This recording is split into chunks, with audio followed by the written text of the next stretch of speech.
परोक्ष ज्ञान एवं अपरोक्ष ज्ञान विषय रे टॉपिक चलीची एवं भल भाबे हम माने शुणिबा उचित तेबे जाय कि हम भितर क्लियर कांसेप्ट आसीबो। ऑलरेडी ये नहीं कि परोक्ष ज्ञान अपरोक्ष ज्ञान नुआ रे अछि। फर्स्ट चैप्टर रे प्रत्येक तत्व विवेक प्रकरण जदि फर्स्ट चैप्टर जिबे माने मु जेबुठु प्रारंभ कली 63 ता माने पंचदशी प्रारंभ रे मैक्सिमम 12टा 15टा क्लास भितरे 63 माने मु जदि प्रत्येक दिन रे 4टी 5टा निए तो 15 4 13 भितरे क्लास भितरे आसी मु जानी बुझी कि रेफरेंस करूँ कारण परोक्ष ज्ञान अपरोक्ष ज्ञान कंफ्यूजन न रहू एवं क्लैरिटी रहू कारण या ऊपर ही टॉपिक से कंटिन्यू कराउछन। फर्स्ट परोक्ष ज्ञान कौन ब्रह्म अस्ति ब्रह्म अच्छी ईश्वर अछंती एवं ई परोक्ष ज्ञान द्वारा हुए कौन ना जो आम भीतर असंभावना अच्छी ताहा दूर हो।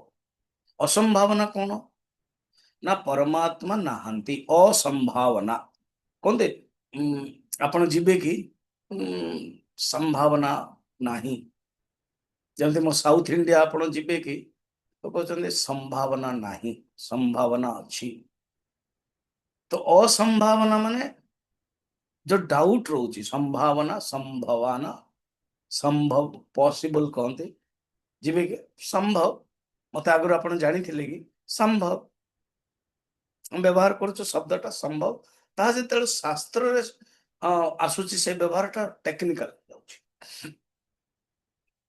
टेक्निकल शब्द को ध्यान रखा पड़े जमी काली डिस्कशन रे अध्यारोप एंड अपवाद चलता तुरंत अध्यारोप अपवाद रे अन्य व्यतिरेक कही पारिबानी कहीं ना शब्द प्रत्येक लिमिट अर्थ अच्छे शब्दर जो अर्थ दौची अन्य शब्द को बुझे हेबनी उदाहरण अलग दे एग्जांपल मुझे क्लियर कर दूचे अध्यारोप माने कौन ना प्रथमे अध्यारोप होची एग्जांपल ये जो जगत आम देखुचु ये जगत हूँ अध्यारोप जगत जो हटई दौचु कहते अपवाद ताको बेस्ट एग्जांपल रज्जु एंड सर्प ने तो रज्जु सर्प रज्जु को देखुचु अध्यारोप रज्जु हटिगला अपवाद अन्वय कौन ना अन्वय हूँ सबुथिरे परमात्मा अनश्वित जमती जागृत अवस्था स्वप्न अवस्था सुषुप्ति अवस्था रे आत्मा अनश्युत बा आउ गोटे विराट हिरण्यगर्भ ईश्वर रे जो चेतन तत्व अनश्युत ताको बुझे हेले तो कहते अन्वय बा एग्जांपल आपण मते डाली देले खाया पे अच्छा तरकारी भी देले माने मोर मिक्स वेजिटेबल आम ओडिया रे संतुला ओके देन शाग ओके एइटारे अन्वय कौन अच्छी लुण अच्छी नमक व्यतिरेक कौन ना डाली तरकारी नुह तरकारी शाग नुह शाग डाली नुह ये हूँ व्यतिरेक तेणु व्यतिरेक गोटे दृष्टि जागृत अवस्था स्वप्न अवस्था नुह स्वप्न अवस्था सुषुप्ति अवस्था नुह सुषुप्ति अवस्था स्वप्न अवस्था नुह सुषुप्ति अवस्था जागृत अवस्था नुह किंतु जागृत स्वप्न सुषुप्ति रे से आत्मा अनश्युत होचंती ता होची अन्वय तेणु क्लैरिटी देखा उचित जो अध्यारोप अपवाद कह जाउची एवं अन्वय व्यतिरेक कह जाउची माइंड रे क्लैरिटी बर्तमान आम चलिबा कौन परोक्ष ज्ञान होची मु माने ब्रह्म अस्ति असंभावना दूर होची अपरोक्ष माने ब्रह्म अस्मि मु अहम ब्रह्मास्मि ये अहम ब्रह्मास्मि महावाक्य महावाक्य द्वारा ही अपरोक्ष ज्ञान हुए। अच्छा मुझे स्टार्टिंग कर आज परोक्ष ज्ञान एवं अपरोक्ष ज्ञान फर्स्ट चैप्टर रे ऑलरेडी 63 एंड 64 श्लोक रे अछि जहाँ काली अर्पिता मो सहित कथबार्ता होता अर्पिता को इस उसको ये दोनों श्लोक अच्छा लगता है उसने उसको याद भी है। तो 63 में परोक्षम ब्रह्म विज्ञानम शाब्दम देशिक पूर्वकम परोक्ष कौन ब्रह्म विज्ञानम ब्रह्मर ज्ञान है कौन ब्रह्म जहाँ ठारू हाँ? ये न भूतानि सब भूत उत्पन्न होते हैं ये न जातानि जीवन्ति समस्त भूत जो ठारे रहुछन्ते यत् प्रयंत विषम विशन्ति इति समस्त प्राणी जो ठारे लीन हो जाउछन्ते सियाको ही कौन कहते परमात्मा कहते। ये कौन हैला ना ये हैला ब्रह्म विज्ञानम ये न जातानि जीवन्ति जहा द्वारा सारा प्राणी उत्पन्न होचन्ति ये न यतो हो बा इमानि भूतानि जायन्ते यतो मन जाठर जहाठर यतो हो एटारो ही शब्द को नहीं कि ब्रह्म सूत्र रे कहउचन्ते सूत्र रूप रे तेणु जहा ठारू ये होची तटस्थ लक्षण। तो तटस्थ लक्षण रे ज्यादातर परोक्ष ज्ञान रो अभिहित रही अबांतर वाक्य आपको कौन शब्दटा को ध्यान रखनु मुझे कहूँ अबांतर वाक्य माने कौन महावाक्य को छाड़िला पर महा अबांतर वाक्य एगेन महावाक्य कौन कारण बारंबार वेदांतर स्टूडेंट रो ये होची जेमती गोटे वकील बा जने सीए आम पवित्र अच्छा सीए तो क्रेडिट एंड डेबिट जे तांकर गोटे ये तांकर गोटे कॉमन वाक्य जे डाली तरकारी भलिया इट इज ए कॉमन सेमिति वेदांतर कॉमन होची महावाक्य स्टार्टिंग से जाई जाई जे लास्ट से धरियो के महावाक्य जतले विचार करि परला जानो कि वेदांतर सैचुरेशन रे हाईएस्ट रे पहुंच गले तेणु महावाक्य द्वारा डायरेक्ट अपरोक्ष ज्ञान हम आज श्लोक आम देखा किंतु मो टिके कारण ये टॉपिक चली मुझे जानी बुझी कि परोक्ष ज्ञान और अपरोक्ष ज्ञान को क्लैरिटी कर दूची। परोक्ष ज्ञान परमात्मा जी अच्छंती एवं से परमात्मा ठारू जगत सृष्टि हैला एते जोटे उपनिषद रे वर्णन अछि ताक परोक्ष ज्ञान हो जाए किंतु से परमात्मा मु अहम ब्रह्मास्मि एंड फर्स्ट चैप्टर रे जा दो स्टार्टिंग कौन परोक्षम ब्रह्म विज्ञानम 63 फर्स्ट चैप्टर 63 जहाँ पाखे बही अच्छी से देखिपारे परोक्षम ब्रह्म विज्ञानम एवं शाब्दम ये गुरु ठारू देशिक पूर्वकम गुरु देशिक मु कही ना देशिकर अर्थ कौन गुरु पाखरे जिते रही ना ये देशिकर गुरुंकर अर्थ अर्थात देशिक अर्थ शिष्य भी निया जाए कारण गुरु पाखरे सी जो रोटे देश शिष्य को भी देशिक कह जाए किंतु ये गुरु को कह अर्थात गुरु देश रे शिष्य रोचे अभी जमी आप पटियाला रे आसवे मो पाखे रे देन आपण को भी देशिक कह मत भी देशिक गुरु को देशिक कह तो देशिक शब्द जानी बुझ कि यूज कर अर्थात शिष्य जिते गुरु पाखे रे जाए ज्ञान प्राप्त हो स्वामी आम तो रोनु एटलिस्ट ऑनलाइन रे तो रोचे घंटाटे ओ चलो ना ना चलो कंप्रोमाइज सॉल्यूशन ओके शब्दम शब्द विज्ञान अर्थात परोक्ष ज्ञान शब्द ज्ञान है कि मु माने ब्रह्म अस्ति अच्छा बुद्धि पूर्वकृतम पापम अर्थात बुद्धि पूर्वक आम मनरे ये सब पूर्व पाप आम करिचे हाँ यार कौन फल हम परोक्ष ज्ञान फल ना कृष्णम कृत्स्नम दहति बन्नीवत भल भाव कृष्ण मान सबू सबू पाप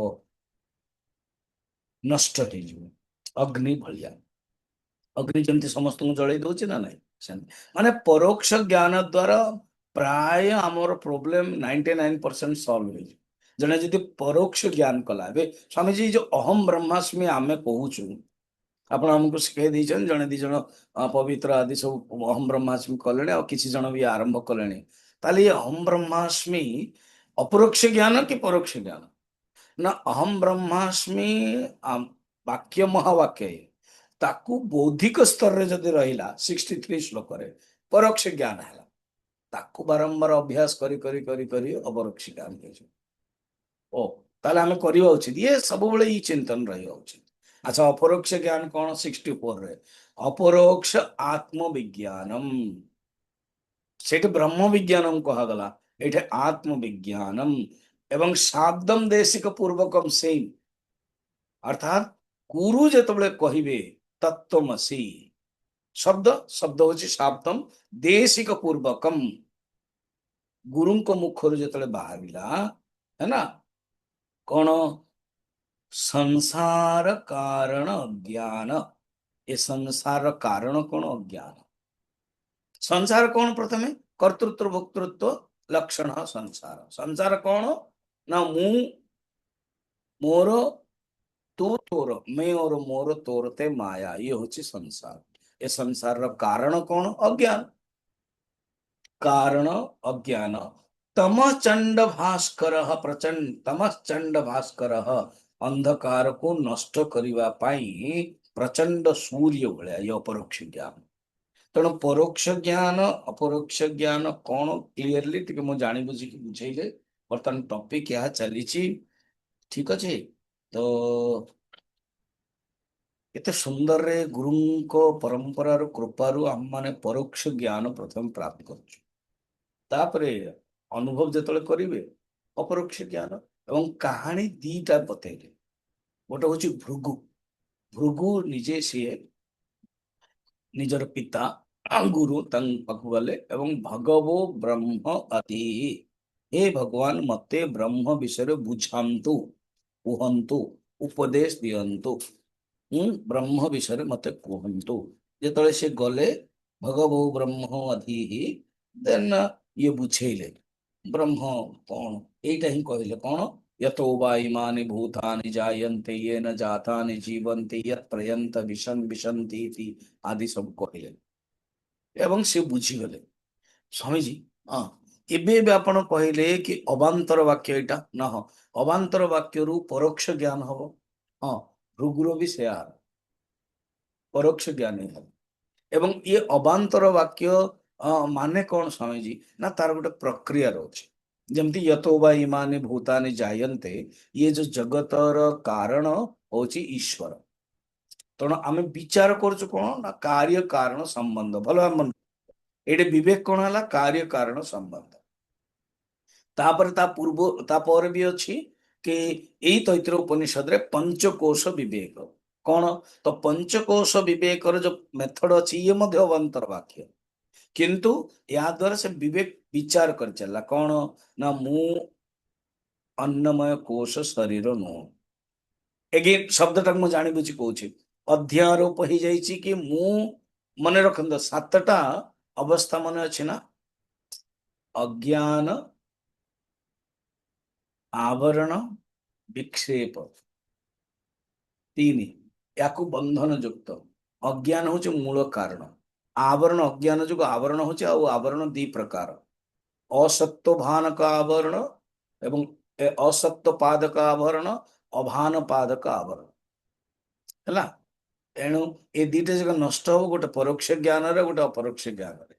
असत्व बाधक आवरण कौन? परमात्मा अच्छा कि ना? परमात्मा नास्ति, I don't know God is there or not, तो असत्य पादक। बट आई आई डोंट, मते तो कहीं अनुभव होनी। अहम ब्रह्मास्मि अपरोक्ष ज्ञान राशि, अहम ब्रह्मास्मि नहीं, मते तो कहीं अनुभव होनी, आई डोंट नो। तो ये अभान पादक आवरण के आई डोंट नो, भगवान को विषय रे मु जानी पारुने, भगवान अच्छा कि नहीं असत्य पादक, भगवान को विषय मु जानी पारुनी अभान पादक। अच्छा आवरण हो गला पर विक्षेप हो कौन? कि जेतले मु परमात्मा विषय जानी मो विषय जानी देन मो निजक निज किसी भावुचे खाली रही आज्ञा। आपण जदि पात्र रे क्षीर थिला ताकू अजाड़ी देले तार किसी ना किसी रहिबो। व्यवहार रे आमे खाली रखुचु, किंतु ये वृत्ति रे खाली रहिबनी। वृत्ति रे कोन? संगे संगे आसीबो मु शरीर, मु कर्ता, ମୁଁ ଭୋକ୍ତା, ଆକୁ ହିଁ କହନ୍ତି ବିକ୍ଷେପ, ଆକୁ ହିଁ କହନ୍ତି ଅଧ୍ୟାରୋପ। ଶବ୍ଦ ଦେଖନ୍ତୁ, ବିକ୍ଷେପ ଏବଂ ଅଧ୍ୟାରୋପ ସେମ୍, ଠିକ। ବିକ୍ଷେପ ସମନକୁ କହନ୍ତି ଅପବାଦ। ଅଧ୍ୟାରୋପ ମାନେ ଆମେ ଅଧ୍ୟାରୋପ କରିଦେଇଛୁ ଆତ୍ମାକୁ, ମୁଁ କର୍ତ୍ତା, ମୁଁ ଭୋକ୍ତା, ମୁଁ ଶରୀର, ଅନ୍ନମୟ କୋଷ, ମୁଁ ଶରୀର। ଦେନ୍ ବିବେକ କଣ ହବ? ମୁଁ ଶରୀର ନୁହଁ। ଧ୍ୟାନରେ ବି ଏହା କହୁଛି ନା, ମୁଁ ଶରୀର ନୁହଁ। ତେଣୁ କଣ ହେଲା? ଏଟା ଅପବାଦ। ତ ଅଧ୍ୟାରୋପ ଅପବାଦ ଏଇ ଶବ୍ଦଟା ଥିଲା। ଏବଂ ଆଉ ଗୋଟେ ଏକ୍ସାମ୍ପଲରେ କହିଲେ, ଗୋଟେ ହଉଛି ଭୃଗୁ। ସେ କଣ କଲା? ବିଚାର କରିଚାଲିଲା, ମୁଁ ଶରୀର ନୁହଁ, ମୁଁ ପ୍ରାଣ ନୁହଁ, ମୁଁ ମନ ନୁହଁ, ଆଦି ସବୁ। ଯେତେବେଳେ ସେ ବିଚାର କରିକି ଅନୁଭବ କଲା, ତ ପରୋକ୍ଷ ଜ୍ଞାନ ହେଲା। ତାପରେ ଅନୁଭବ କରିଦେଲା, ହା ହୁ ବାହୁ, ମୁଁ ହଉଛି ସେଇ ପରମାତ୍ମ ତତ୍ଵ। ଅନୁଭବ ସେ କଲା। ହେଲେ ଏମିତି ବି ହବ। ଆଉ ଗୋଟେ ଏକ୍ସାମ୍ପଲ ଦଉଛନ୍ତି ଛାନ୍ଦୋଗ୍ୟ ଉପନିଷଦର। କେତେ ସୁନ୍ଦର ନା! ବସି ବସି ଆମେ ସେ ଉପନିଷଦର ଅନାଦି କାଳରୁ ସତ୍ୟ ଯୁଗର ଯୋଉ ଉପନିଷଦର ତତ୍ଵ ଆମେ ଶୁଣିପାରୁଛୁ, କଣ କମ କଥା? ये ଟେକ୍ନୋଲୋଜି ଆମମାନଙ୍କୁ ବହୁତ କାମ ଦଉଛି, କିନ୍ତୁ ଏ ଟେକ୍ନୋଲୋଜି ମାଧ୍ୟମରେ ସମର୍ପଣ ହେବା ଉଚିତ। ଯେମିତି ଭୃଗୁଙ୍କର, ଇନ୍ଦ୍ରଙ୍କର, ଉତ୍ତାଲଙ୍କର ଥିଲା, ଆରୁଣି ଉଦ୍ଦାଲକ ଆଦି, ଶ୍ଵେତ କେତୁର ଥିଲା। ସେ ଆମ ପାଖରେ ଟେକ୍ନୋଲୋଜି ଅଛି, ଆମ ପାଖରେ ସବୁ କିଛି ଫ୍ୟାସିଲିଟି ଅଛି। ଆମ ଉପନିଷଦର ଯୋଉ ତତ୍ଵ ଜ୍ଞାନଟା ସେତେବେଳେ ଥିଲା ଆମେ ପାଉଛୁ। ଆଉ ବ୍ୟାଖ୍ୟା ମଧ୍ୟ ସେତେବେଳେ ଆଉ ଓରିଜିନାଲ ହିଁ ପଢି ଦଉଥିଲେ, ହେଇଗଲା। ବର୍ତ୍ତମାନ ତ ଗୋଟେ ଉପନିଷଦ ଉପରେ କଣ କଣ ବ୍ୟାଖ୍ୟା ନ ହଉଛି, ଗୋଟେ ଉପନିଷଦ ଉପରେ କଣ କଣ ପ୍ରବଚନ ନ ରହୁଛି, ତାହେଲେ ଅନୁଭବ କାହିଁ ହଉନି? ଯେମିତି ମାସ୍ ଅନୁଭବ କାହିଁ କରିପାରୁନାହାନ୍ତି? ଏକ ତ ଅଧିକାରୀ ବ୍ୟକ୍ତି, ତାଙ୍କର ମନଟା ଏବେ ତମସ ରଜସରେ ଚାଲିଛି। ଆପଣ ଦେଖୁନାହାନ୍ତି ପଲିଟିକ୍ସ, କିଏ କଣ ଉପରେ, କିଏ ଗନ୍ଦା କଣ, ଓ କେତେ କଣ ସବୁ ଚାଲୁଛି। କାହିଁ ଏଇ ବେଦାନ୍ତ ଉପରେ ଘଣ୍ଟାଟେ ବି ବସିକି ମାନେ ଚିନ୍ତନ କରିପାରିବ? ଭାବନ୍ତୁ, ଯିଏ ଅନ୍ୟ ଜଣଙ୍କ ନାଁରେ ଫର୍ଜି ସବୁ ଲେଖୁଛି, ଇଏ କରୁଛି, ବର୍ତ୍ତମାନ ସେ ଜେଲ ଯିବା ପାଇଁ ବସିଛି। ଆଉ ଗୋଟେ ପାର୍ଟିରୁ ଆଉ ଗୋଟେ ପାର୍ଟି ଚେଞ୍ଜ କରିଦଉଛନ୍ତି, ଇଏ କରୁଛନ୍ତି, ସିଏ କରୁଛନ୍ତି। କିଏ ମନା କରୁଛନ୍ତି ନାଇଁ ରାମ ମନ୍ଦିର ଯିବନି, ଏଣୁ ସେଥିପାଇଁ ମୁଁ ଛାଡିଲି ପାର୍ଟି। ଏମିତିରେ କଣ ଏମାନେ ବେଦାନ୍ତ ପଢିବେ କି ମୁଁ ବ୍ରହ୍ମ? ମତେ ତ ଲାଗୁନି ଏମାନେ ପଢିବେ। ଘଣ୍ଟାଟା କୋଉ ଗୁରୁଙ୍କ ପାଖରେ ତ ବସି ପାରିବେନି। ଯଦି କୌଣସି ପାର୍ଟି ଗୋଟେ ମନ୍ଦିର ଯିବା ପାଇଁ ଜଣେ ଏମପି କୁ ମନା କରୁଛି, ତାହେଲେ କଣ ଅବସ୍ଥା ହବ? ସେଇ ସେଇ ବ୍ୟକ୍ତିଗତ ରୂପରେ ପାର୍ଟି ଛାଡନ୍ତୁ, ରାଜନୀତି ପାଇଁ ସବୁ ଝୁଠ ମିଛ କେତେ କଣ ସବୁ ଚାଲୁଛି। ସିଏ କଣ ବେଦାନ୍ତର ଅନୁଭବ କରି କହମ ବ୍ରହ୍ମାସ୍ମି? ଅଧିକାରୀ ନୁହଁ। ଆଚ୍ଛା, ଇଏ ତ ମୁଁ ପାର୍ଟିର ଏକ୍ସାମ୍ପଲ ଦେଲି। ବର୍ତ୍ତମାନ ଘର ଘର, ପଡିଶା ପଡିଶା, ସାହି ସାହି, ଇଣ୍ଡଷ୍ଟ୍ରି ଇଣ୍ଡଷ୍ଟ୍ରି, ସଂସ୍ଥା ସଂସ୍ଥା, ସେୟା ହିଁ ଚାଲିଛି। ଏଣୁ ଏଭେଲେବିଲିଟି ହେଲା ପରେ ସତ୍ୱେ, ଭଲ ମନେ ରଖିଥାନ୍ତୁ, ପୂର୍ବ କାଳରେ ଏଭେଲେବିଲିଟି ନଥିଲା। ଶିଷ୍ୟ ଚାଲି ଚାଲି ଜଙ୍ଗଲରେ ଯାଇକି ଗୁରୁଙ୍କ ପାଖରେ ରହୁଥିଲା। କଣ ଗୋଟେ ଫଳମୂଳ ସୁଖା ଖାଇକି ଅଧ୍ୟୟନ କରୁଥିଲା। ମିନିମମ୍ 32 ବର୍ଷ, 16 ବର୍ଷ, 12 ବର୍ଷ ରହୁଥିଲା। ବର୍ତ୍ତମାନ ଏଭେଲେବିଲିଟି ଘରେ ବସିକି ପାଉଛନ୍ତି ନା ନାଇଁ ଆପଣ? କିନ୍ତୁ ଅନୁଭବ କାହିଁ ହଉନି? କାରଣ ଅଧିକାରୀ ହେଇନି। ସେମାନେ ଅଧିକାରୀ ଥିଲେ। ସେମାନେ ତପୋଭି କ୍ଷୀଣ ପାପାନାಂ ଶାନ୍ତାନାಂ ବିତରାଗିଣା, तपोवी क्षीण पापान मुमुक्षुणाम हितार्थाय आत्मबोधो अविधीयते, है ना? तपोवी क्षीण पापान, तपस्या करते हम मान भीतर तपस्या नहीं, एवेलेबिलिटी अच्छी कि तपस्या नहीं। हम ज्ञान प्राप्त इनफॉरमेशन नॉलेज हो जाउची, कि ट्रांसफॉर्मेशन नॉलेज नहीं। परोक्ष ज्ञान भी हम जानीदेवा भी, किंतु अपरोक्ष ज्ञान हाँ बहुत समय लगे। से परोक्ष ज्ञान अपरोक्ष ज्ञान गैप कम थिला। आम मान परोक्ष ज्ञान अपरोक्ष ज्ञान गैप बहुत बढ़िया बढ़ी जाऊँ से ही पर माइंडेड क्लियर। वर्तमान ना बड़ा सुंदर रे शंकर माने आमर विद्यारण्य हो बा भारत तीर्थ हो कौन देख ये दीटा शब्द रे तुम ध्यान रखियो, एवं ये जो महावाक्य को तुम सब बड़े धर, महावाक्य को विचार कर। महावाक्य को डायरेक्ट जो तुम विचार कर पारन, अवांतर वाक्य को जो विचार कर तो भी चलो, कि महावाक्य द्वारा विचार करके परोक्ष ज्ञान रो अपरोक्ष ज्ञान भी हो। एवं जदि तुम्हें अंतकरण तुम शुद्ध क्लैरिटी अच्छी, ତେଣୁ ମହାବାକ୍ୟର ବିଚାର ଶ୍ରବଣ ମାତ୍ରାଣ ହିଁ ଅପରୋକ୍ଷାନୁଭୂତି। ଗୋଟେ ଶବ୍ଦ ଅଛି, ଶ୍ରବଣ ମାତ୍ରେଣ ଅପରୋକ୍ଷାନୁଭୂତି ହିଁ, ଅର୍ଥାତ୍ ଶ୍ରବଣ ମାତ୍ରରେ ଅପରୋକ୍ଷ ଅନୁଭୂତି ହେଇଯିବ, ଅପରୋକ୍ଷ ଜ୍ଞାନ ହେଇଯିବ ଯଦି ଉତ୍ତମ ଅଧିକାରୀ ଅଛନ୍ତି। ପାଣି ଯଦି କ୍ଲିୟର କ୍ରିଷ୍ଟାଲ ଅଛି, ମୁଁ ଦେଖୁ ଦେଖୁ ଦେଖାଯିବ। ଏବେ ଯେମିତି ଆପଣ ମତେ ଦେଖିପାରୁଛନ୍ତି, କାରଣ ଇଏ ଜୁମ୍ ଯୋଗୁ, ମୋର ଇଏ ଯୋଗୁ, କଣ ସେଟା ଲ୍ୟାପଟପ୍ ଯୋଗୁ, ଆଉ ଲ୍ୟାପଟପ୍ ମୋର ଯୋଉ ଲାଇଟ୍ ଟାକୁ ମୁଁ ବ୍ରାଇଟ୍ କରିଦେଇଛି। ମୁଁ ଯଦି ଲାଇଟ୍ ଟାକୁ ବ୍ରାଇଟ୍ ନ କରିବି, ଆପଣ ଭଲ ଭାବରେ ଦେଖିପାରିବେନି, ଝାପସା ହେଇଯିବ, ହେ ନା। ତେଣୁ ବର୍ତ୍ତମାନ ଲାଇଟ୍ ବ୍ରାଇଟ୍ ଅଛି, ତେଣୁ ଆପଣ ଦେଖିପାରୁଛନ୍ତି। ସେମିତି ଆମର ଅନ୍ତଃକରଣ ଯଦି ବ୍ରାଇଟ୍ ଅଛି, ତାହେଲେ ଆମେ ସେଇ ପରମାତ୍ମାକୁ ଅନୁଭବ କରିପାରିବା। ଯଦି ମଳିନ ଅଛି, ବ୍ରାଇଟ୍ ନାହିଁ, ହଲଚଲ ହଉଛି, ବିକ୍ଷେପ ଅଛି, ପରମାତ୍ମାକୁ ଦେଖିପାରିବାନି, ଜାଣିପାରିବାନି, କହିଲେ ମଧ୍ୟ ବୁଝି ହବନି। ଆଚ୍ଛା, ସେଇ କ୍ଲାସରେ ବୁଝି ହଉଛି, ତାପରେ ଏଗେନ୍ ସେଇ ଦୁଃଖ, ସେଇ ଅଶାନ୍ତି, ସେଇ ଶୋକ। ତେଣୁ କହୁଛନ୍ତି, ଦେଖ ସେ ଯୋଉ ବେଦାନ୍ତର ଛାତ୍ର, ବେଦାନ୍ତର ଷ୍ଟୁଡେଣ୍ଟ, ସେ ମହାବାକ୍ୟକୁ ଛାଡିବା ଉଚିତ ନୁହଁ। ଆଉ ଅବାନ୍ତର ବାକ୍ୟକୁ ଧରିକି, ସବୁ ଉପନିଷଦରେ ତ ମହାବାକ୍ୟ ମହାବାକ୍ୟ ଭରମାର ରହିବନି, ଗୋଟେ ବିଚାରର ଶୈଳୀ ବି ରହିବ।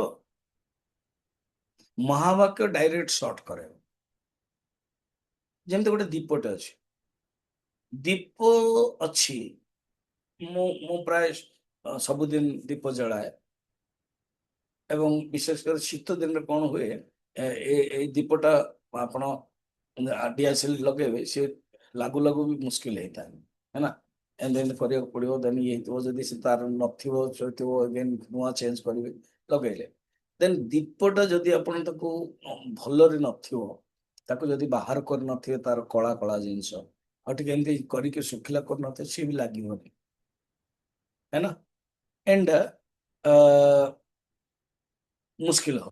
ତା ପାଇଁ କଣ କରିବେ, ଆପଣ ଏଇଟାକୁ ଏମିତି ଛୁଇଁବେ, ଟିକେ ତାକୁ ଟିକେ ସୁଖା କରେଇବେ, ତାର ଯୋଉ କଳା କାଲିର ଯୋଉ ହେଇଛି କଳାଟାକୁ ଟିକେ ବାହାର କରିବେ।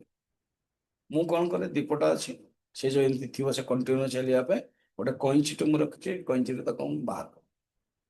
ଏଣ୍ଡ ଦେନ୍, ଆଚ୍ଛା, ତାର ଅର୍ଥ କଣ, ମୁଁ ଏଠୁ ବୁଝିବା ପାଇଁ କହୁଛି। ଦୀପକୁ ବତି ଜଳେଇବା ପାଇଁ ମତେ ପ୍ରିପାରେସନ କରିବା ପାଇଁ କଣ, ଘିଅ ଦରକାର, ମାନେ ତେଲ ଦରକାର, କାଲିର ଯୋଉ କଳାଟା ଅଛି ତାକୁ ବାହାର କରିବାକୁ ପଡିବ। ପୁରା ଗିଲା ଯଦି ଥିବ, ତେଲରେ ବୁଡି ବୁଡି ଥିବ, ଡୁବି ଡୁବି ଥିବ, ତାହେଲେ ବି ହବନି, है ना। ତାପରେ ସେଥିପାଇଁ ମୁଁ ଆଜିକାଲି କଣ କରୁଛି, କ୍ୟାମ୍ଫର କର୍ପୂର ଆଣୁଛି, କର୍ପୂର ମୋ ପାଖରେ ରହୁଛି, କର୍ପୂର ଟିକେ ନେଇକି ଦେଉଛି। ଏଇ ଯୋଉ ଇନାଗୁରେସନ ହୁଏ ନା ଦୀପ ପ୍ରଜ୍ୱଳନରେ, ପ୍ରାୟ ଜଳେନି, କାହିଁକି, ଏକ ତ ଫ୍ୟାନ କୁ ବନ୍ଦ କରିବାକୁ ପଡେ, ପ୍ରାୟ ଜଳେନି।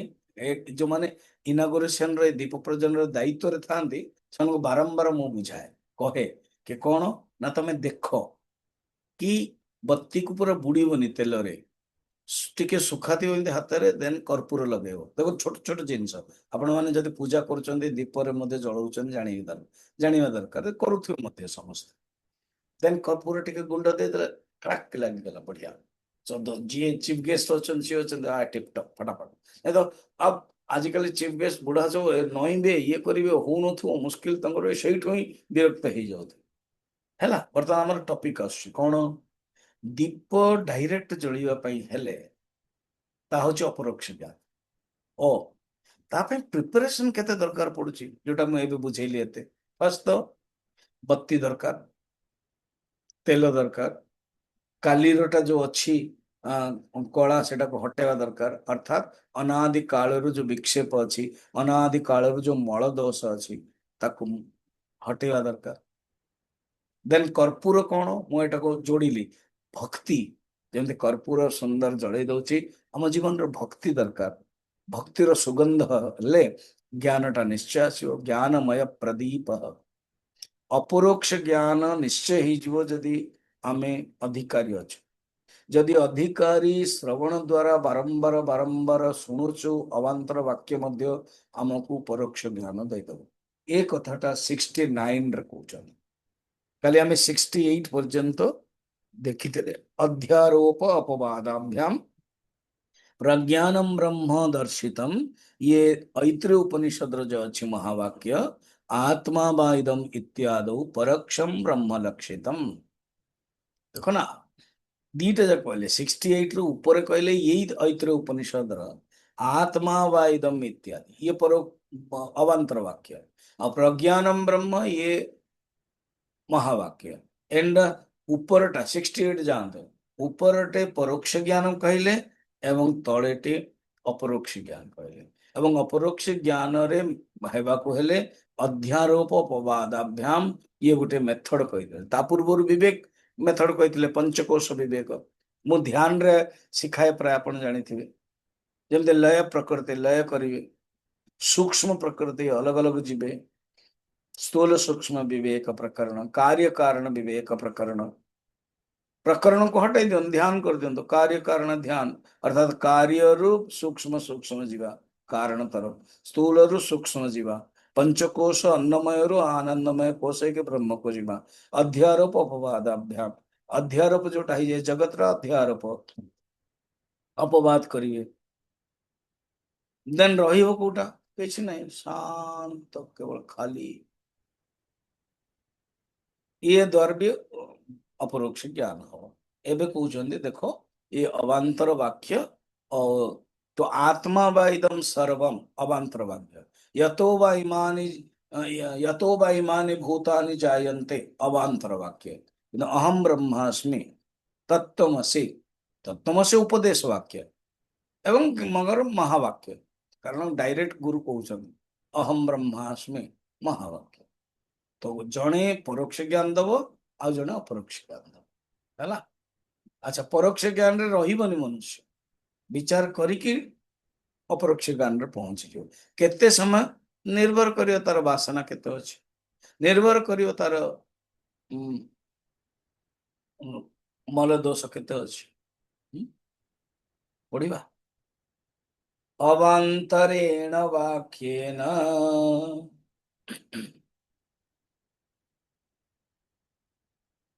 परोक्षा ब्रह्मधीर्भवे,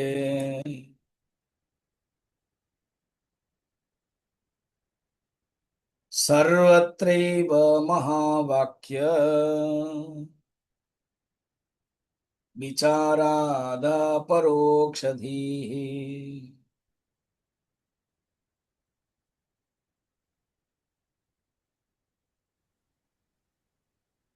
अवांतरेण वाक्येन अभ्यन्तरेण वाक्येन परोक्षा ब्रह्मधिर्भवेत्, परोक्षा ब्रह्मधिर्भवेत्, सर्वत्रैव महावाक्य सर्वत्रैव महावाक्य विचाराद परोक्षधीः। विचारादपरोक्षधीः।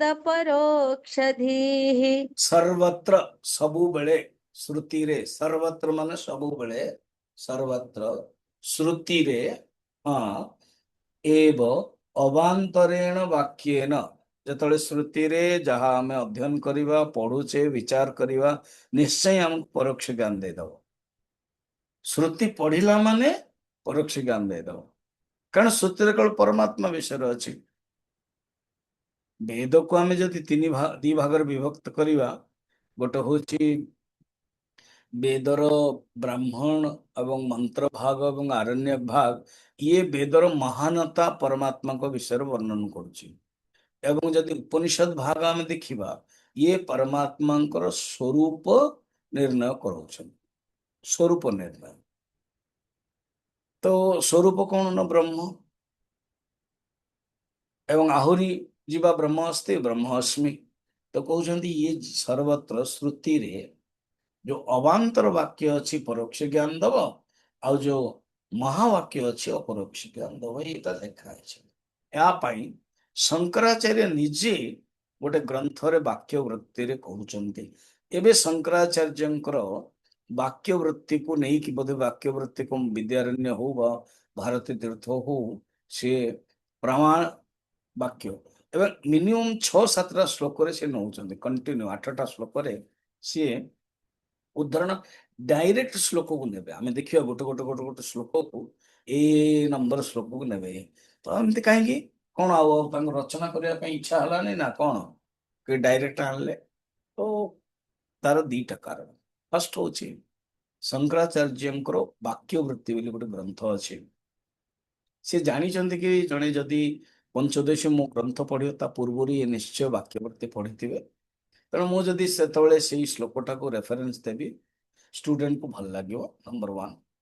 ଆପଣ କହିବେ ସ୍ୱାମୀଜୀ ଆମମାନେ ତ ପଢିନୁ, ଡଜଣ୍ଟ ମ୍ୟାଟର, ମୁଁ ବର୍ତ୍ତମାନ ରେଫରେନ୍ସ ଦେବି, କେତେବେଳେ ମୁଁ ପଢେଇବି ଦେବି, ମୁଁ ହିନ୍ଦୀରେ ପଢେଇଦେବି, ସେଇଟା ସୁବିଧା। ଏଇଟା ତ କଣ୍ଟିନ୍ୟୁ ଚାଲିବ, ଏଇଟା 1.5-2 ବର୍ଷ ଚାଲିବ। ମୁଁ ହିନ୍ଦୀରେ ପଢେଇ ଦେଲେ ବାକ୍ୟ ବୃତ୍ତି ବହୁତ କମ ଶ୍ଲୋକ ଅଛି, ମାତ୍ର 53 ଶ୍ଲୋକ ଅଛି। ତ 2 ମାସରେ ଯଦି 5-6 ଦିନ ନେବି 2 ମାସରେ ହେଇଯିବ ହେଲା। ଏବେ ପ୍ରଶ୍ନ ଉପନିଷଦ ଚାଲିଛି, ସରିଲା ପରେ ମୁଁ ଏଟାକୁ ନେଇ ଯାଇପାରିବି। ସୋ ଦ୍ୟାଟ ଆପଣ ମାନେ ଦିଆଡୁ ଶୁଣିବେ ନା, ଆପଣ ମାନେ ତ ହିନ୍ଦୀରେ ପ୍ରାୟ ଶୁଣୁଛନ୍ତି। ତ ବାକ୍ୟ ବୃତ୍ତିର ଶ୍ଲୋକକୁ 8ଟା ଶ୍ଲୋକ ନେଇକି ସିଏ ବର୍ତ୍ତମାନ କହୁଛନ୍ତି ଏବଂ ଆଉ ନିଚେ ରଚନା କରୁନାହାନ୍ତି, ସେ ଶ୍ଲୋକକୁ ନେଇ ଆସୁଛନ୍ତି। ଗୋଟେ ନମ୍ବର ଦେଇକି କହୁଛନ୍ତି ବି ଏହା ନମ୍ବରରେ ଶୁଣ। କାହିଁକି ଏମିତି କରୁଛନ୍ତି? ଏକ ତ ଭାବୁଛନ୍ତି କି ମୁଁ ଯୋଉ ଷ୍ଟୁଡେଣ୍ଟ ପଞ୍ଚଦଶର ଷ୍ଟୁଡେଣ୍ଟ ସେ ନିଶ୍ଚୟ ବାକ୍ୟ ବୃତ୍ତି ପଢିଛନ୍ତି। ସେକେଣ୍ଡ, ଆରେ ଅନ୍ୟ ବିଦେଶୀ ବାଲାଙ୍କର ଥୋଡି ଆମେ ନଉଛୁ, ଆମ ନିଜର ସମ୍ପତ୍ତି। ଶଙ୍କରାଚାର୍ଯ୍ୟଙ୍କ ଶ୍ଲୋକକୁ ନେଇକି ଇଏ କହୁଛନ୍ତି କି ମୁଁ ଭାଇ ମୁଁ ସମ୍ମାନ କରାଉଛି, ଇଏ ମୋର ବପୌତି କହନ୍ତି, ଇଏରେ ମୋର ବାପାର ସମ୍ପତ୍ତି, ମୋର ପରମ୍ପରାର ସମ୍ପତ୍ତି, ମୋର ସନାତନ ଧର୍ମର ସମ୍ପତ୍ତି। ନମ୍ବର 3, ଶଙ୍କରାଚାର୍ଯ୍ୟଙ୍କ ପ୍ରତି ସମ୍ମାନ ଦେଖାଉଛନ୍ତି। ଇଏ ନିଜେ ଶଙ୍କରାଚାର୍ଯ୍ୟ ହେଇଥିଲେ। ଦି ଜଣ ଯାକ ଆମର ଭାରତୀ ତୀର୍ଥ ହଉ ବିଦ୍ୟାରଣ୍ୟ ହଉ, ଦି ଜଣ ଯାକ କେରଳର ଶୃଙ୍ଗେରୀ ମଠର ସନ୍ନ୍ୟାସୀ ଥିଲେ। ତେଣୁ ଶଙ୍କରାଚାର୍ଯ୍ୟଙ୍କ ପ୍ରତି ସମ୍ମାନ ହେଲେ ହିଁ ତ ଶଙ୍କରାଚାର୍ଯ୍ୟ ହେଇପାରିବେ। ଏବେ ଯୋଉ ଶଙ୍କରାଚାର୍ଯ୍ୟଙ୍କର ଜଣ ଦି ଜଣଙ୍କର ଝଗଡା ଚାଲୁଛି, ତ କିନ୍ତୁ ଶଙ୍କରାଚାର୍ଯ୍ୟଙ୍କ ପ୍ରତି ଝଗଡା ନାହିଁ, ଶଙ୍କରାଚାର୍ଯ୍ୟଙ୍କ ପ୍ରତି ଅସମ୍ମାନ ନାହିଁ। ଏବେ ଏପ୍ରିଲ 21ରେ ଶଙ୍କରାଚାର୍ଯ୍ୟଙ୍କର ଜୟନ୍ତୀ ହେଲା। ମୋର ଗୋଟେ ଟକ୍ ଅଛି 25 ମିନିଟର, ଆପଣ ଶଙ୍କରାଚାର୍ଯ୍ୟଙ୍କ ବିଷୟରେ ଶୁଣିପାରିବେ। ଏମିନେଣ୍ଟ ରିଷିସ୍ ଅଫ୍ ସନାତନ ଧର୍ମ ଟପିକରେ ରହିଛି। ମୁଁ ପଠେଇଛି ମଧ୍ୟ ଗ୍ରୁପରେ, ବୁଝିବେ। ଏପ୍ରିଲ 21ରେ ହିଁ ପଠେଇଛି, ଯଦି 21 ନାହିଁ ଏପ୍ରିଲ 22ରେ ପଠେଇଥିବି। ଶଙ୍କରାଚାର୍ଯ୍ୟଙ୍କ ବିଷୟରେ କମ, ମାତ୍ର 25 ମିନିଟ ମୁଁ କହିଛି। ତ ଶଙ୍କରାଚାର୍ଯ୍ୟଙ୍କ ପ୍ରତି ସମ୍ମାନ ଦେଖାଇବା ପାଇଁ ମଧ୍ୟ କହିଲେ କଣ, ବାକ୍ୟ ବୃତ୍ତି ବୋଲି ଗୋଟେ ଗ୍ରନ୍ଥଟି ଅଛି। ସେଇ ଗ୍ରନ୍ଥରେ 53ଟା ଶ୍ଲୋକ ଅଛି। ସେଇଟାରେ ମଧ୍ୟ ଶଙ୍କରାଚାର୍ଯ୍ୟ ନିଜେ କହୁଛନ୍ତି ଶ୍ଲୋକରେ କି ଏଇ ଯୋଉ ଅପରୋକ୍ଷ ଜ୍ଞାନ ନା ବ୍ରହ୍ମର, ଇଏ ମହାବାକ୍ୟ ଦ୍ୱାରା ହିଁ। ତେଣୁ ଅପରୋକ୍ଷ ଜ୍ଞାନ ବ୍ରହ୍ମ ବିଷୟରେ କୌଣସି ବିବାଦ ନାହିଁ।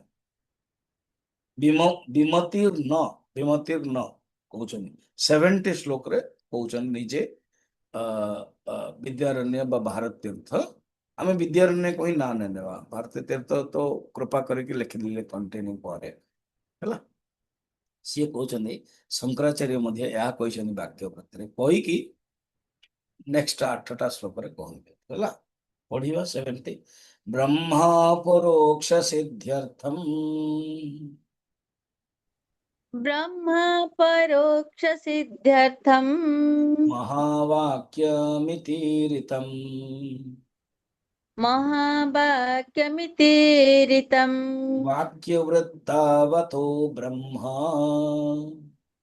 वाक्यवृत्तावतो ब्रह्म अपरोक्षे विमतिर्नः। अपरोक्षे विमतिर्नः अपरोक्षे विमतिर्नहि।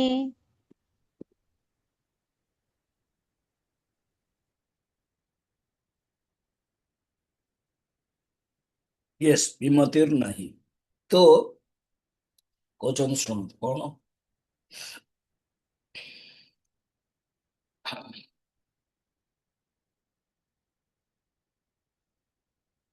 ବାକ୍ୟବୃତ୍ତौ ବାକ୍ୟବୃତ୍ତौ ବାକ୍ୟବୃତ୍ତିରେ ବାକ୍ୟବୃତ୍ତି ଗ୍ରନ୍ଥରେ ବ୍ରହ୍ମ ଅପରୋକ୍ଷ ସିଦ୍ଧ୍ୟର୍ଥମ୍ ମହାବାକ୍ୟମ୍ ଗୋଟେ ଶ୍ଲୋକ ଅଛି ସେ ଶ୍ଲୋକରେ କହିଛନ୍ତି ବାକ୍ୟବୃତ୍ତିରେ ୟା ବୁଝେଇଛନ୍ତି ମହାବାକ୍ୟ ବିଚାର ହିଁ ଅପରୋକ୍ଷ ଜ୍ଞାନର ଜନକ अर्थात महावाक्य विचार द्वारा ही अपरोक्ष ज्ञान हब ब्रह्म अपरोक्ष सिद्ध्यर्थम महावाक्यम इति रीतम अतः ब्रह्म अपरोक्ष विमति न ही ब्रह्म उप ब्रह्म र अपरोक्ष ज्ञान विषय कौन सी विमति नहीं उल्टा बुद्धि नहीं कौन सी विरोध नहीं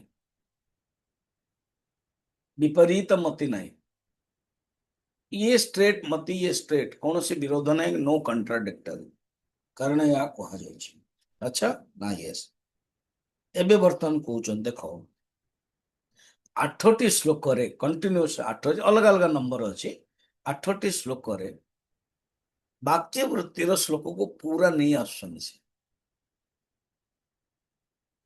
एवं बड़ा रिलैक्स रे से कहउछन बते आ रचना करिया पड़िबो ने तापर मु जीवी रचना करबी कारण एटा आवश्यक गोटे ग्रंथ को मुझे नौची टॉपिक टाको से अपरोक्षानुभूति विषय रे एवं ये किमिति विचार महावाक्यर हुए ताहा मु कहूची हैला तो वाक्य वृत्तिस्थ श्लोक अष्टाक निरूपणम तत्र प्रथम आह त्वम पद वाच्यार्थ निरूपणम क्वेश्चन बर्तन जतल टॉपिक मु आसले ने सेतले त्वम पद वाच्यार्थ अर्थात जो त्वम पद अछि ता विषय रे मु बर्तन कहूची शुण ना ओके आपण कहंतो त्वम पद वाच्यार्थ ना यस आमे श्लोक को जीवा 71 आलम्बनतया भाति आलम्बनतया भाति योऽस्मत् प्रत्यय शब्दयोः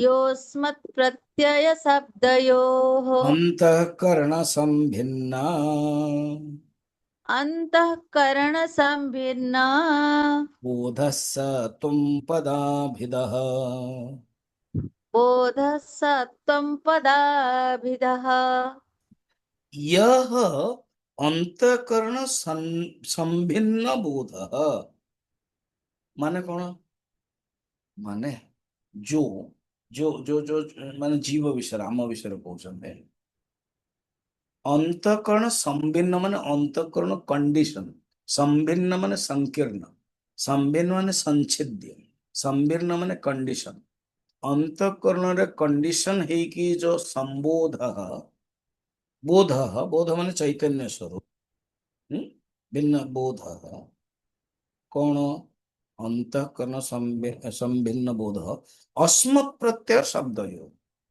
अस्मत् प्रत्यय मु अस्मत् माने मु प्रत्यय ये जो मु शब्द अच्छे ना अहम पद सेटा को अस्मत् प्रत्यय कर यस अस्मत् युष्मत् युष्मत् माने तुम्हें अस्मत् प्रत्यय ऊपर जो अनुभव होची आलम्बनतया आलम्बनता ना विषय रूपरे अस्मत् रूपरे आलम्बन माने विषय विषय रूपरे अस्मत् शब्दर जो विषय अच्छी भाषित होची अर्थात अहम अहम करके भाषित होची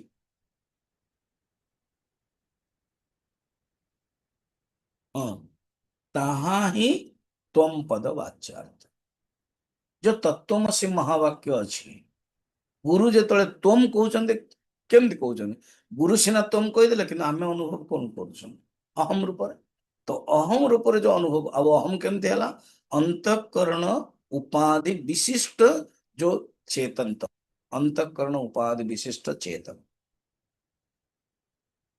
दृग्दृश्य विवेक साक्षिण पुरत भानम लिंग देहेन संयुतम चितिच्छाया समावेशात जीव स्यात् व्यावहारिकः ये जीव त्वम पद जीव त्वम पद वाच्यार्थ त्वम पदर वाच्यार्थ कौन वाच्यार्थ माने कौन वाच्यार्थ माने आर अर्थ डायरेक्ट मीनिंग त्वम पदर वाच्यार्थ डायरेक्ट मीनिंग जीव अच्छा चलंतु कुआडे जीव सुनाई फर्स्ट चैप्टर अगेन अगेन आपण फर्स्ट चैप्टर नेबे हां एबे परा फर्स्ट चैप्टर 63 64 नहीं थिले परोक्ष ज्ञान अपरोक्ष ज्ञान हाँ ନା ପରୋକ୍ଷ ଜ୍ଞାନ ଅପରୋକ୍ଷ ଜ୍ଞାନ ତେବେ ହବ ଯେତେବେଳେ ଆମେ ଜାଣିବା ତ୍ୱମ୍ କଣ ତତ୍ କଣ।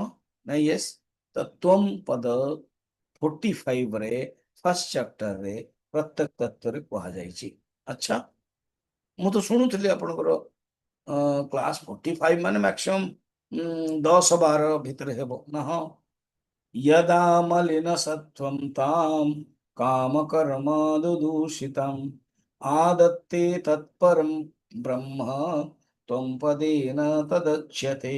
अच्छा, यदा मलिन सत्व, ଯେତେବେଳେ ମଳିନ ସତ୍ଵ ପ୍ରଧାନ, ମଳିନ ସତ୍ଵ ପ୍ରଧାନ ଅର୍ଥାତ ଏଇ ଯୋଉ ଅନ୍ତଃକରଣ ଯୋଉଟାରେ ମଳିନ ସତ୍ଵ ଅଛି, ଅନ୍ତଃକରଣରେ ବିଶୁଦ୍ଧ ସତ୍ଵ, ମଳିନ ସତ୍ଵ, ବିଶୁଦ୍ଧ ସତ୍ଵ ଈଶ୍ୱର ପାଇଁ ଅବିଦ୍ୟା ଯିଏ, ଏବଂ କାମ କର୍ମ ଆଦିର ସିଏ ଦୂଷିତ ଅବିଦ୍ୟା ଗ୍ରହଣ କରେ, ତାହା ହଉଛି ତ୍ୱମ୍ ପଦ।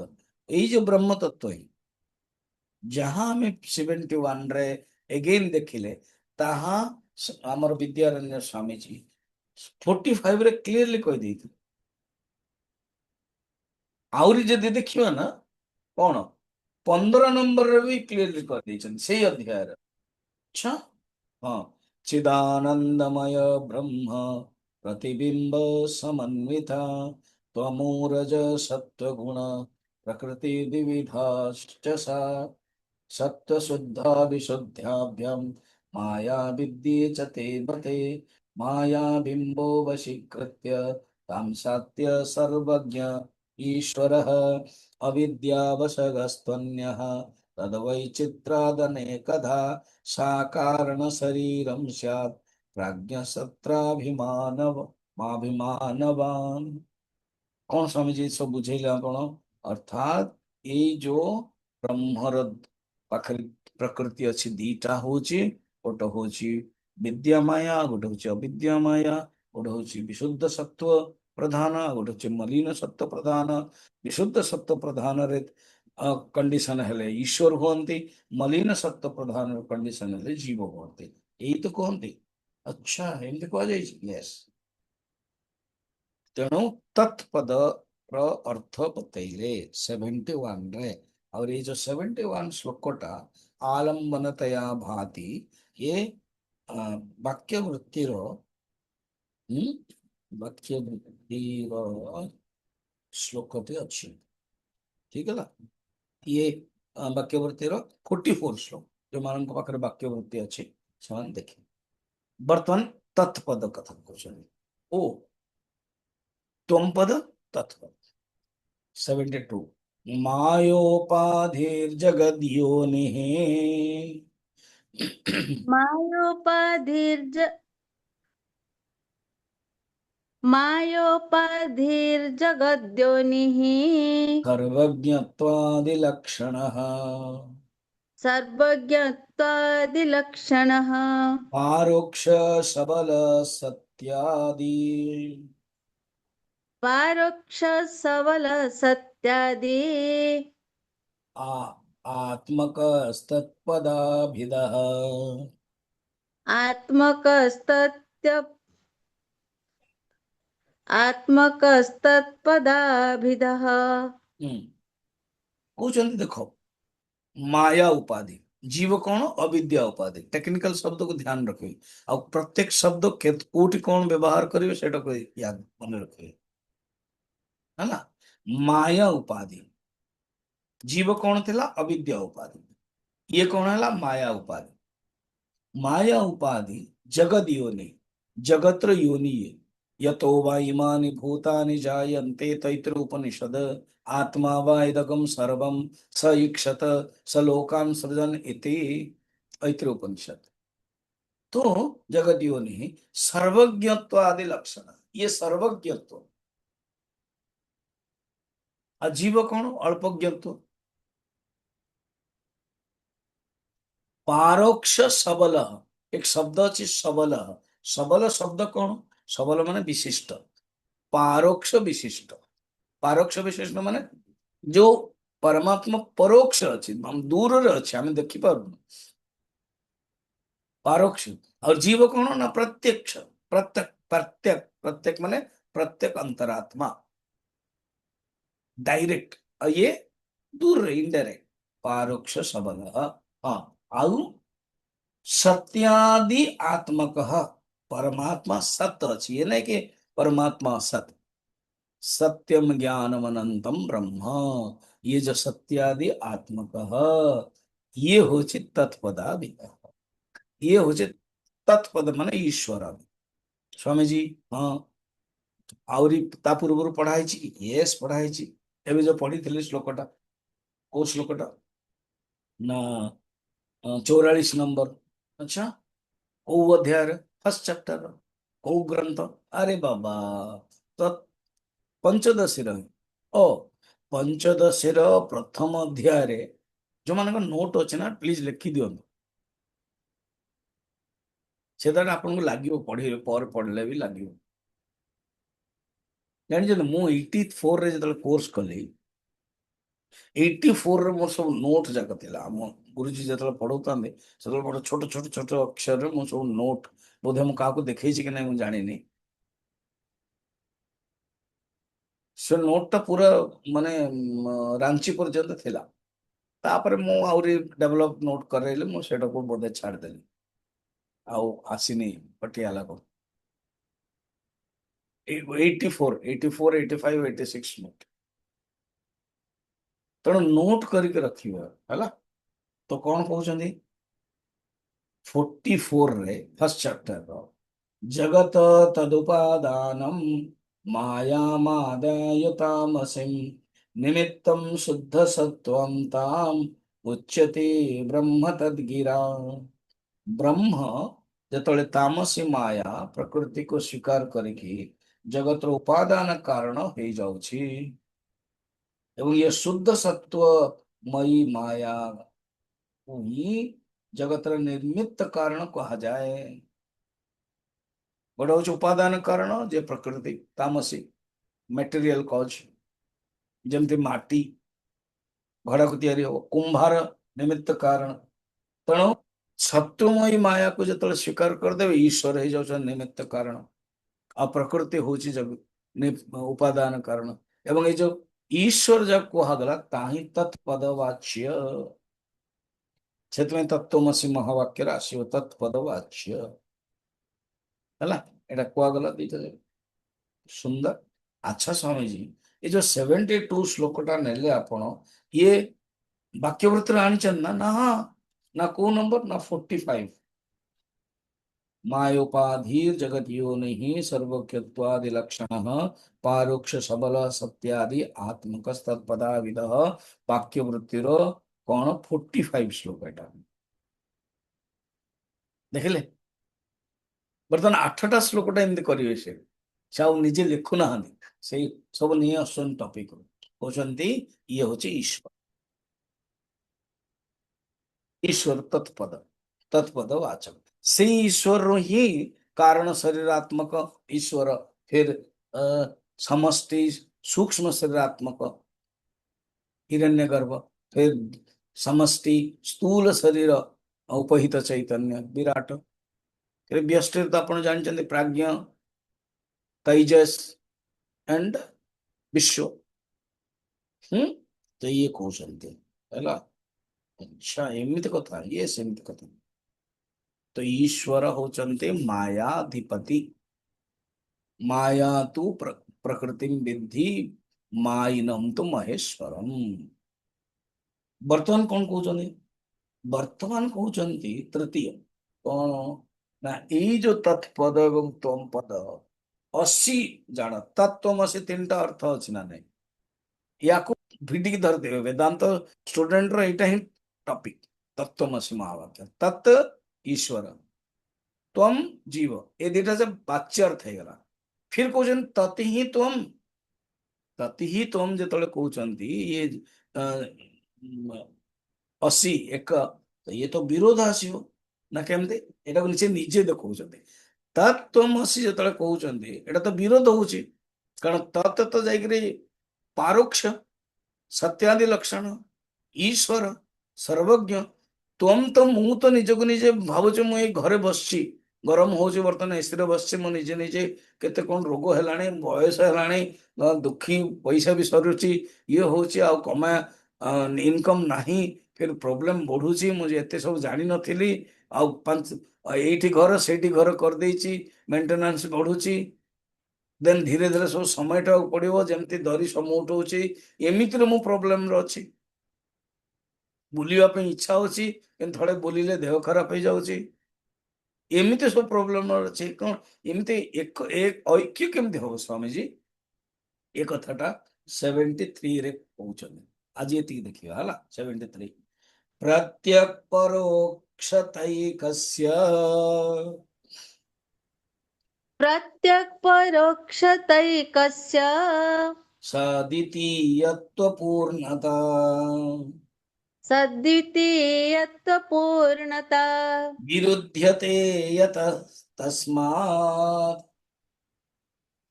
विरुद्ध विरुद्धयेते यत्तस्मात् विरुध्यते यतः तस्मात्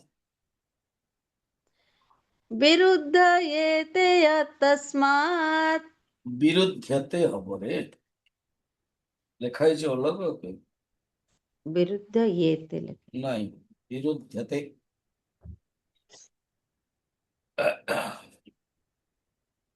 विरुध्येते यत्तस्मात् विरुद्ध विरुध्येते ଲେଖା ହେଇଛି ହଁ ଠିକ ଅଛି विरुद्ध विरुध्येते यतः तस्मात् विरुध्येते यत्तस्मात् लक्षणा लक्षणा संप्रवर्तते लक्षणा संप्रवर्तते विरुध्येते ଯେତେବେଳେ କହିବା ନା ଦିଟା ଯାକ ବିରୋଧ ହଉଛନ୍ତି ଦି ଜଣକୁ ମିଶାଉଛନ୍ତି ଆଉ ବିରୁଧ୍ୟତେ ମାନେ ବିରୋଧ ହେଇଗଲା ପ୍ରଥମ ବିଭକ୍ତି ତ କୋଉ ପ୍ରିଣ୍ଟିଂ ରେ ବିରୁଧ୍ୟତେ ପ୍ରଥମ ବିଭକ୍ତି ଅଛି ବିରୋଧ ହେଇଗଲା ଆଉ କୋଉଟାରେ ଦିଟାକୁ ମିଶେଇକି ବିରୁଧ୍ୟତେ କୁହାଯାଇଛି ବାସ୍ ଏତିକି ମନେ ରହିଲା ଆଚ୍ଛା प्रत्यक परोक्ष प्रत्यक माने जीवात्मा मु ये कौन सी व्यक्ति ए पर्यंत अनुभव करने की जीवात्मा मु गोटे अलग अच्छी को गोटे जमी अवलोकरा कहानी गोटे कहानी अच्छी जड़े राक्षस थो तार प्राणटा जहाँकि मेरु पर्वतर गोटे गछटे थी से गचर गोटे घोसलार थी सी गोटे चढ़ई भितर थी बस ता प्राणटा से चढ़ई सहित कनेक्शन ये बड़ा कहानी बढ़िया बढ़िया सब कहानी थाए से चढ़ई को जब मुड़ीदेव एपटे ये मर ସେମିତି ଜୀବାତ୍ମାକୁ କେହି ଅନୁଭବ କରୁନାହାନ୍ତି କି କୋଉଠି ଗୋଟେ ଜୀବାତ୍ମା ଅଛି ଯାଇକିରି ଏମତି ନାହିଁ ଆଉ ମରିଲା ବେଳକୁ ଯଦି ତାର ଭାବନାଟା ଥିବ ସେ ଜୀବାତ୍ମା ସେଇଠି ବୁଲିବ ସେଇଟା ଅଲଗା ଜିନିଷ କିନ୍ତୁ ପ୍ରତ୍ୟେକ ଅନୁଭବ ହଉଛି प्रत्यय परोक्ष ईश्वर परोक्ष ईश्वर ये तो विरोध वाला है ना